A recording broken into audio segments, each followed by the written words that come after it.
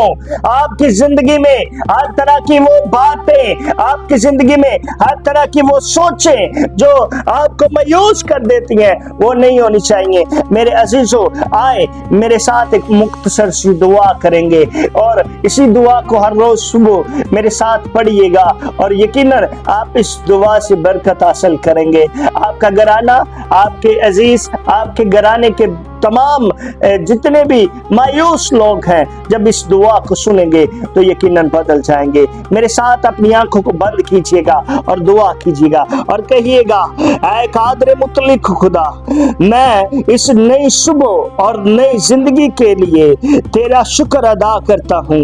तेरे फजल और तेरी रहम और मेरी जिंदगी में हर सुबह और हर नई दिन में तेरा शुक्र अदा करता हूँ। मेरे कदमों को रहनुमाई बख्श और मुझे गुनाह से बचा, मुझे हर उस बुरी बात से बचा जो तुझे पसंद नहीं है। आका, अपना पाक रूह मेरे लिए ममूर कर दे और मुझ पर रहम से मेरे खुदावंद खुदा अपने हाथ को रख।